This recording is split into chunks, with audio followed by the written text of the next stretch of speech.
जय साईं राम मेरे भाइयों बहनों प्यारे बच्चों दोस्तों।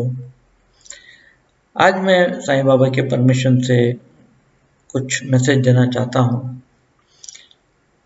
कई बार मेरे जो मैसेजेस हैं जो मेरे को लोगों के मैसेज आते हैं मेरे वीडियोस के ऊपर में, उसमें ये पूछा जाता है कि साईं बाबा हमको दिखते क्यों नहीं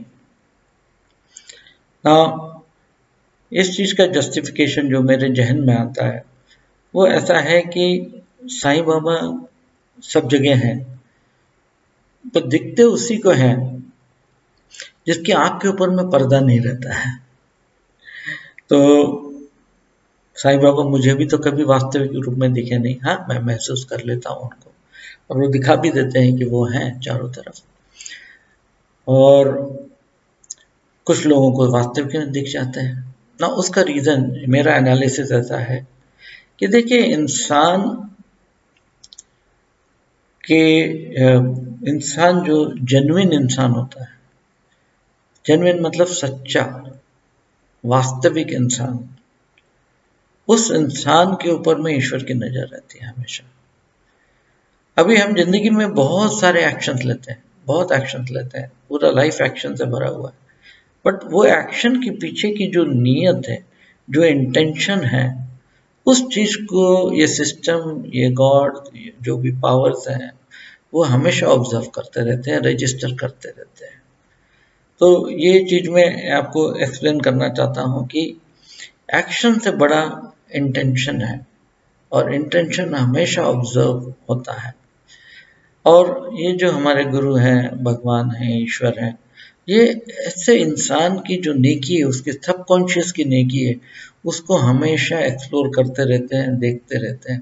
और जब उनको कन्विंस हो जाता है कि ये इंसान जेन्युइन है, सच्चा है, तब वो उस इंसान को रिवील करते हैं ना। ये ऐसा है कि एक्शन क्या है, इंटेंशन क्या है। अभी मैं किसी बच्चे को थप्पड़ मारता हूँ तो ये तो एक एक्शन हुआ, पर उसके पीछे दो इंटेंशन हो सकते हैं।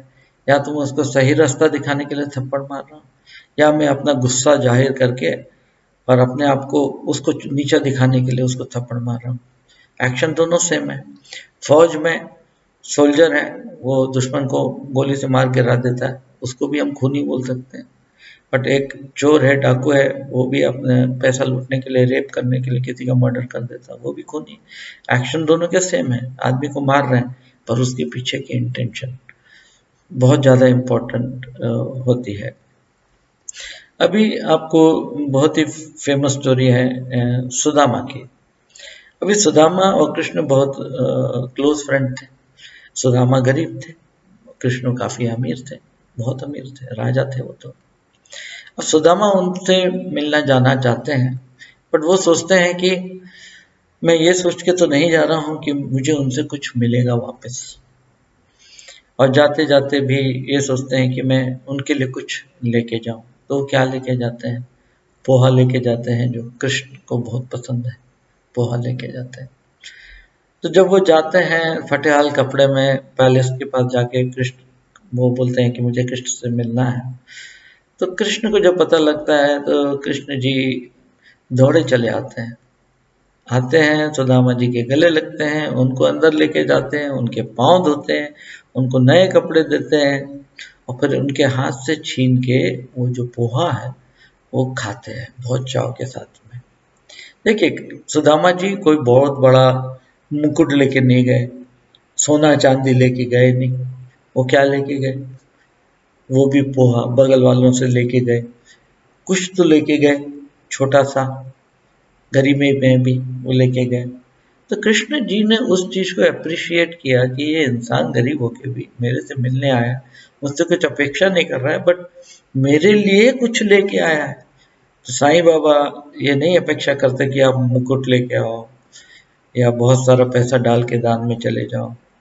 हाँ, वो ये देखते हैं कि ये आया क्यों मेरे पास, कुछ मांगने कि मुझसे मिलने, मेरे के लिए कुछ छोटा सा लाया है क्या, प्यार से।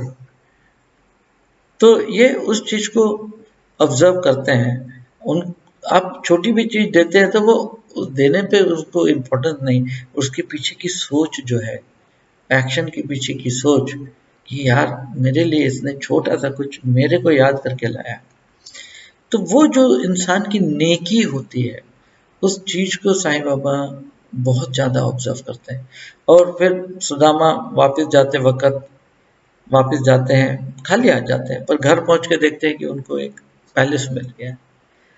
तो साईं बाबा हैं या कोई भी ईश्वरीय शक्ति है, वो आपके इंटेंशंस को नोट करते हैं और उस हिसाब से वो अपने आप को रिवील करते हैं, रिवॉर्ड करते हैं, जैसा है आपके प्रॉब्लम्स को सॉल्व करते हैं। और तो ये मेरा ये कहने का मतलब ये है कि आप अपने आप को एनालाइज करो, आपको उत्तर मिलेगा जब आप अपने अंदर झांक के देखोगे। जब मैं अपने अंदर झांक के देखता हूँ तो मुझे इतने खोट नजर आते हैं, तो इसलिए मैं समझ जाता हूँ कि साईं बाबा मुझे वास्तविक रूप में क्यों नहीं दिखते आके, क्यों मेरे अंदर में जो गंदगी है वो मुझे मालूम है ना। दिखाने के लिए तो मैं कुछ भी दिखा सकता हूँ, पर आईने में मैं जब देखता हूँ तो मेरी नज़र झुक जाती है, तो मैं समझ जाता हूँ कि साईं बाबा को ये सब दिखता है, इसलिए वो रिवील नहीं करते हैं, मुझे महसूस करा देते हैं मैं हूँ चारों तरफ। तो कई बार जैसे इंटेंशन है तो मैं वीडियो बना रहा हूँ, अब वीडियो बनाने के पीछे मेरा इंटेंशन क्या है, खुद का नाम पॉपुलर करूँ कि साईं बाबा का नाम दुनिया तक पहुंचाऊं, वो इंटेंशन की बात है।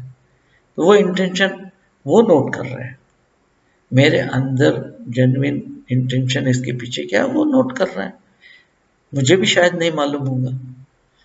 ओके, तो इसलिए ये आपका सवाल का जवाब है कि यदि आपको साईं बाबा देख को देखना चाहते हैं, वो आपको रिवील करेंगे जब आप एक बहुत ही जेन्युइन इंसान बन जाएंगे तब।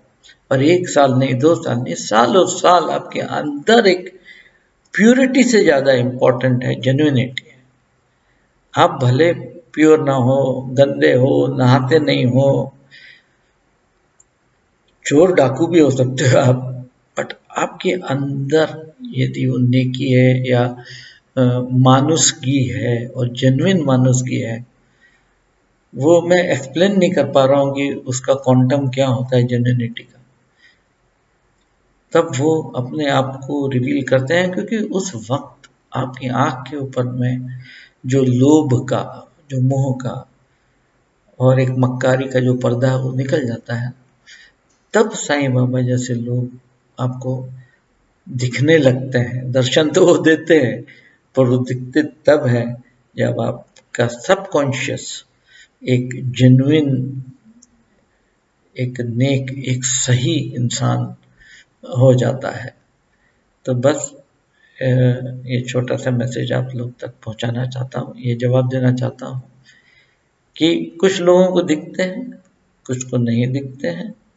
जिनको दिखते हैं वो शायद बहुत ही नेक किस्म के इंसान होते हैं, जिनको साईं बाबा खुद अपने पास अपने साथ रखते हैं, क्योंकि साईं बाबा को और ईश्वर को अच्छे इंसानों की, नेक इंसानों की बहुत ज़रूरत होती है।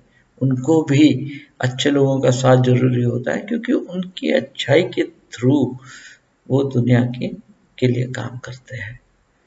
बस इतना, ये मेरा सोच है, मैं गलत हो सकता हूँ। और बस ईश्वर की इबादत कीजिए, बाबा की इबादत कीजिए, मोहब्बत कीजिए, प्यार कीजिए और एक नेक सच्चा इंसान बन के जीने की कोशिश कीजिए। बहुत बहुत धन्यवाद। God bless you all, take care. May Sai Baba reveal you at the right time.